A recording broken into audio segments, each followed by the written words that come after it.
Hello, and welcome to the penultimate day of reading on Surviving the Applewhites. Ha ha ha. I hope everyone's enjoying this story. Like I said, I say it over and over. I really like it.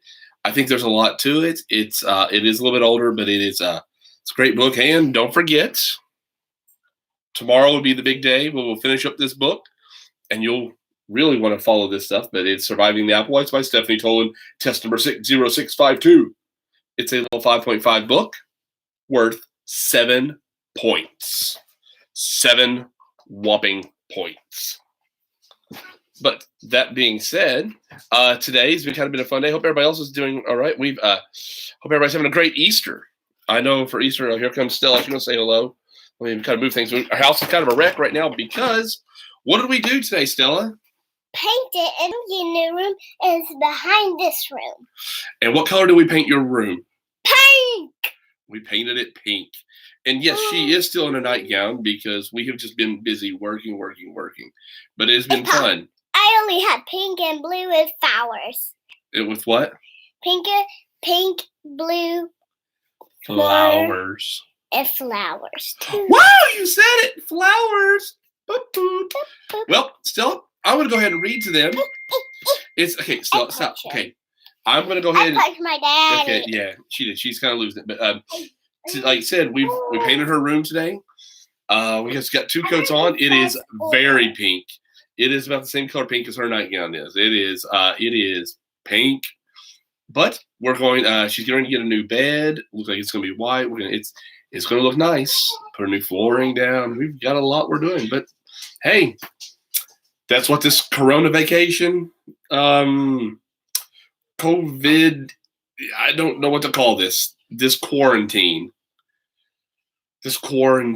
with my family. This is what this done. We've just decided to decorate and remodel a room, and it's a lot of work, but it's going to look nice. But that being said, let's get on with our story. Yesterday, we just continued. Remember, Randolph had everybody leave the production of his, and so the Applewhites were all joining in. Gavanda Swami's making meals. The one little girl, her mother and her came over for dinner, and they had the fried chicken, and the fried chicken was boom! It was hot, and it kind of set their mouths on fire, but they were like, "Oh, yeah, we're just not used to ethnic food." Oh, let me tell you, if you've ever had, I used to work at an Indian restaurant while I was in college, and that food can get burning, but it's so good. It's so good. But let's see how this whole novel starts to wrap up. Chapter 25. Edie woke early, dreading her father's call to Mrs. Montrose.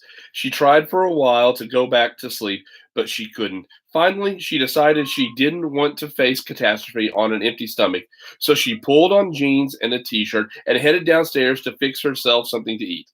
Destiny was already up. She could hear him in the kitchen singing, "Do, re, mi." Dad's right, she thought. Destiny can sing a whole lot better than Priscilla Montrose. She hoped that Jake had said would turn out to be true, that there would be a show for Destiny to sing in. When she got to the kitchen, it was the butterfly she noticed first, standing on a saucer full of purple syrup, its wings moving delicately, its long tube of a tongue arched into the liquid. Side note, that's called a proboscis. Then she noticed a puddle of purple syrup on the counter and a bowl in the middle of the puddle. And then she noticed Destiny. He had a purple stained towel around his shoulders and purple syrup in his hair and running down over his ears and neck. Ugh. He stopped singing and grinned at her. "Isn't he beautiful? His name is Blackie, and he stayed in my room the whole night. He wrote it down on my shoulder, and I fed him. He's the bestest pet I ever had. Why did you put syrup on your hair?" "That lady said Kool-Aid won't wash out. Jake washes all my other colors out. Now my hair gets to stay purple like Jake's gets to stay red." Edie had her brother on a stool by the sink with his head under the faucet when her father came in. As much of a mess as the sticky purple syrup had made, it had not turned Destiny's hair purple. Almost all the color had washed out, leaving his white blonde hair with just the tiniest tinge of lavender. His hands and his ears were another thing altogether. They were stained a deep purpley gray, and his fingernails were almost black. Randolph stood in the doorway and looked. Edie braced herself for his reaction, but her father let out a long, dramatic sigh. I suppose this is what comes of getting up in the middle of the night, he muttered as he set about making a pot of coffee. The butterfly fluttered up to the philodendron. Might as well get it over with, Randolph said when he'd drunk his coffee. He went off to make the phone call to Mrs. Montrose. Edie scrubbed and scrubbed Destiny's hands and fingernails with soap and a nail brush until almost all the color was gone. But she dared not take a brush to his ears. They were apparently going to have to fade on their own. When her father came back 10 minutes later, he was shaking his head. It would have been interesting integrating a purple-eared boy named Hans into the show. She canceled it, Edie asked. She canceled it.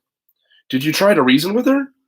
Reason with her? She started babbling like a maniac, and I couldn't get a word in edgewise. She said I had violated her trust and the trust of an innocent and impressionable 8-year-old child. What do you suppose she meant by that? I never promised that wretched little girl would get the part. Edie had never fully explained what she told the woman on the phone when she invited her to dinner. She decided this was not a good time to do so. I tell you, the more that woman talked, the more berserk she got. Something about fried chicken and false pretenses and crazed wild animals endangering her daughter's life. I couldn't get her to stop. So finally, I just hung up on her. As the news of the cancellation spread around Wits End, it was as if someone had lit a string of firecrackers.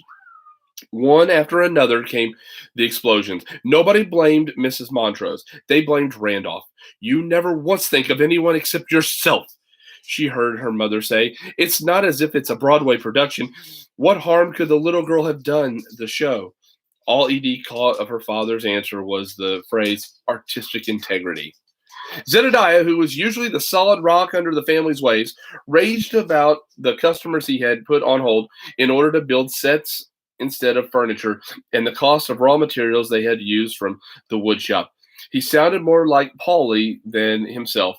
Archie yelled about not having had had time to finish 2 of the pieces for his gallery show. Cordelia was the most dramatic. She held her hands out to her father. Look at them. Just look. My fingers have bled, and I'm practically going blind from making ruffles for little girls' dresses. Besides, all those ruffles and the choreography and teaching 25 people with 2 left feet how to waltz. I have hemmed 4 nuns' habits. Do you know how far it is around the bottom of a nun's habit? Jeremy Bernstein shrieked when he was told. Thanks to Randolph Applewhite, he said, his television career was over. First my car, now my career. Totaled! Randolph pointed out that his TV career hadn't actually started yet, and Jeremy burst into tears. Jake just clenched his fist. His face went almost as red as his hair, and he stormed off across the field with Winston following. Lucille, being Lucille, did not explode or shriek or cry. She got a faraway look in her eyes and went off to meditate. Govindaswamy was the only one entirely unmoved by the news. Ah, he said gravely, this will be a good thing. Everything works for the highest good. Always this is so. You will see. The universe works in mysterious ways. That's a very positive way of looking at things. Edie went to the schoolroom and watched 2 more butterflies struggle to break free of their gray-brown cases. She couldn't help thinking about what Govindaswamy had said. It seemed stupid. Worse, it was mean. Everybody was miserable, and he was telling them that their misery was perfectly okay. How could any good, let alone the highest good, come from wasting all that time and effort? And what could be good about having to call people and who had their hearts set on being in the show and telling them it was all off? Her father was going to call the leads, but as stage manager, she was the one who had to call the minor actors.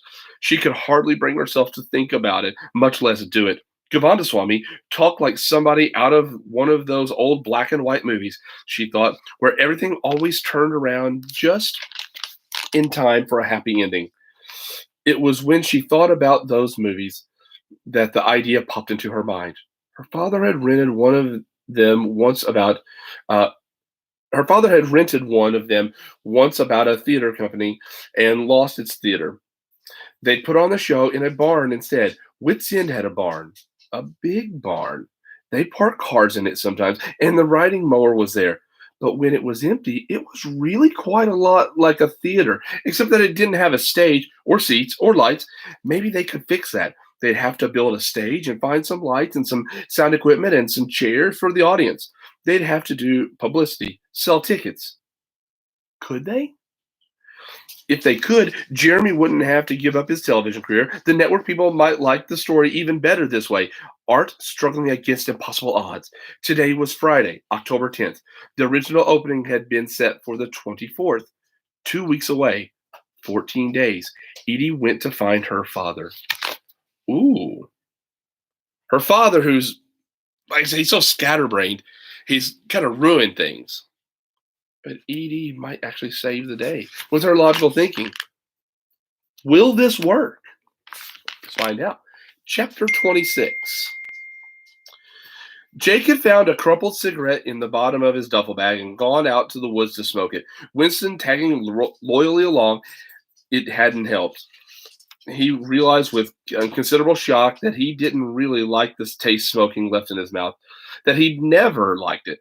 After 2 drags, he crushed it out the cigarette, and he swore. He kicked the trunk of a tree. He imagined a house, Mrs. Montrose' house, going up in flames, the Traybridge Little Theater blowing up, and then settling in a cloud of dust like those buildings they showed being demolished on television. Winston had flopped down a considerable distance away and was eyeing him warily.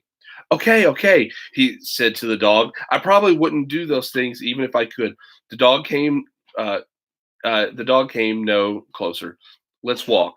When the 2 of them got back, having wandered the whole of Wits End, the barn doors were open and the cars had been moved out into the driveway. Zedediah, riding the lawnmower, was coming out, while Archie and someone Jake had never seen before were going in, carrying a stack of 2x4s.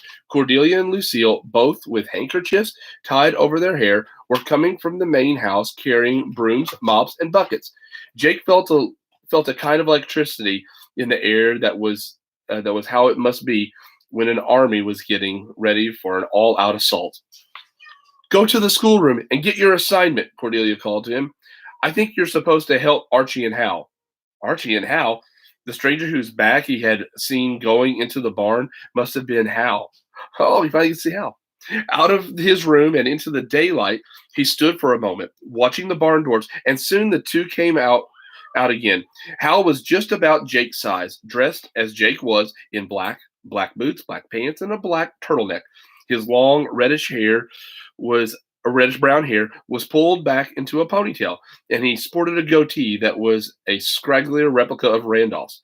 Hal Applewhite, 15-year-old sculptor, looked like a cross between his father and his older sister, except that he had a really bad case of acne. Whatever was going on, Jake thought, it must be big to bring Hal out. Very, very big. Over the next 10 days, it turned out to be bigger than Jake could have imagined. The show would go on. If it took everyone's dying breath to make it happen. Every member of the cast agreed to stay with the show. For most of them, what changed was little more than geography. Instead of going to Traybridge for rehearsals, they now came to Wits End. What changed for the Applewhites was something else again. Jake had thought that he knew something about the Applewhites and passion, but nothing had prepared him for what happened when all of them, all at the same time, became totally obsessed with the same thing. What had seemed like hard work before now looked like a sort of happy, restful vacation. Gone was any consideration of larks and owls. Work went on day and night. Sleep was relegated to a nap here and there. Jake gave up on his hair altogether. He needed every moment of sleep he could get. He barely had time for showers, let alone for gelling his hair into points. The whole of Wits End was transformed. The barn became command central, where the basic work of creating a theater from scratch went on. Trucks delivered rented folding chairs, rented, borrowed, or scavenged lighting and sound equipment and lumber. Lots and lots of lumber. At one end of the barn, a stage was built, and the loft became the light and sound booth. Wisteria Cottage became a costume shop, and Jake's room serving as dressing room and costume storage. Jake was given a cot in Zedediah's cottage, where he and Winston shared the living room with Polly. The wood shop, of course, was the scene shop. Rehearsals were held in the dance studio. Destiny was moved in with Hal to free up his room, and Govanaswamy and Bernstein doubled up in Dogwood Cottage so that Sweet Gum Cottage could be turned into a kind of dormitory to house the people who showed up to lend a hand. It seemed that Randolph knew an almost infinite number of theater people who were between jobs at any given moment. They came in waves, staying for as many days as they could spare, and seeming every bit as obsessed while they were there as the Applewhites.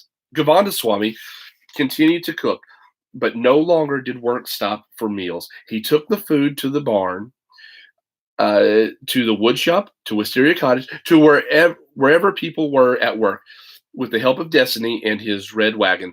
The delivery man from the lumber yard, who happened to arrive one day when shrimp vindaloo was being set out for the on a plank between two sawhorses, fell instantly in love with the Indian cuisine. He ate 2 plates full and then came back when his delivery shift was over to help, bringing 2 friends with him. In return for all they could eat of whatever dinner was being served, the 3 of them came back for 4 days in a row to build risers to accommodate folding chairs for an audience of 150. Ooh. There was something for everyone to do, including Destiny, who became a kind of message and delivery service, scurrying all over Wits End with his wagon, talking or singing nonstop as he went. Sybil and Jeremy took over marketing and publicity, writing press releases and churning out advertising circulars and that labeled the production the most exciting piece of musical theater ever to appear on a North Carolina stage. Ooh, I like this. Jake did a little of everything. One moment he would be helping to build the stage. The next he would be hanging lights or running cables. For 2 days, he and Zedediah scoured the countryside for props, and he found himself learning what could have been found in an Austrian household in the 1930s, and what could not. It took half a day of going from antique shop to flea market to used furniture store to find the right sort of telephone for the Von Trapp living room. The owner of the shop where they finally found it had read about the production in the newspaper and agreed to let them borrow it in return for a pair of tickets to opening night. Mrs. Montrose had called the Treybridge paper to announce the cancellation of the show a moment after she'd spoken to Randolph. The reporter had called Randolph to get his side, and the story had been growing ever since. It was picked up by the newspapers across the state, and then television news reporters began showing up with camera crews and getting underfoot. 2 versions began to emerge, each with its own hero and its own villain. One had Randolph Applewhite as a crusading New York radical attempting to destroy the grand old traditions of the South, while Mrs. Montrose staunchly defended them. The other called Randolph a symbol of the broadening culture of the New South, and Mrs. Montrose a throwback to the bad old days. They're turning it from an artistic story into a political one, Randolph complained. Publicity is publicity, Bernstein said. The important thing is to fill the seats. One gray and drizzly afternoon, Jake was coming out of the barn with a light that had a broken clamp when a reporter stopped him. "You're the kid who burned down the school in Rhode Island, aren't you? Did you have anything to do with the fire at the Treybridge Little Theater?" Wait, what? No comment, Jake said, and ducked back into the barn. No. Jake was doing so well. He had made a turnaround. That's kind of a bombshell. We've got 4 chapters left to find out. Well, let's go. One more chapter. Chapter 27. Edie looked up from the computer screen as one of the 5 butterflies currently residing in the schoolroom fluttered past her to land next to another on a slice of overripe cantaloupe. It sank its long tongue into the soft orange flesh. 2 others were drinking from a saucer of sugar syrup on Jake's desk. Since the incident with Destiny's hair, coloring of any kind had been banned from the butterfly's food supply. Destiny's ears had faded to a pale lavender. The Butterfly Project and the time when it had been so important to her seemed very far away. It had been 12 days since the show and the barn, now called Wits End Playhouse, had completely taken over their lives. She couldn't even remember what her curriculum notebook would have had her doing it this week. She yawned. Tonight was the first dress rehearsal, and she'd been up since 5:30. It was raining, which would cause trouble if it kept up all day.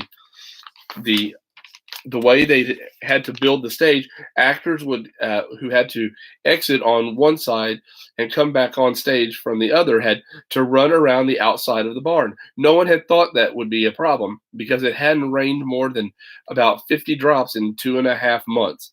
This part of North Carolina was in the midst of the worst drought in living memory, of course. But Zedediah had said that one thing he'd learned for certain in 70 years of living was not to trust the weather.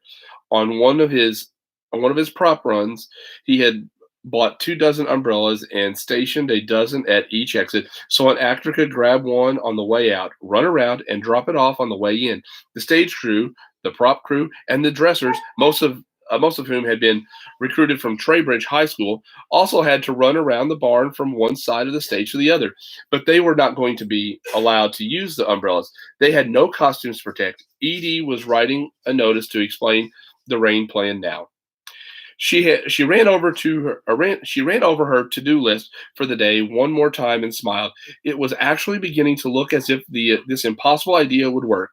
If it did, she would have had a whole lot to do with it. Not just because it was her idea in the first place, but because from the moment her father agreed to doing the show in the barn, she had focused everything she had on getting things organized and keeping them that way. She had found out from the adults that what needed to be done to get both the barn and the show ready for opening night, and then made a series of charts and sign-up sheets and schedules. These had taken over the schoolroom where the maps and papers and the butterfly chart used to be. Now one wall was devoted to barn renovation. Another was for the actors with rehearsal schedules, costume fittings, and lists of each actor's personal props. A third was for tech crews. She had a master list in a notebook, and she kept with her. And she kept all the charts and schedules updated so anyone could check them anytime. The fourth wall she had reserved for clippings and internet printouts from local newspapers. The story kept changing shape. At first, it had been about her father and Mrs. Montrose. Then Jake got to be in the middle of it. One local weekly told how working on the show was turning a delinquent around, but the Traybridge paper, under the headline, "Can Traybridge support 2 theaters?"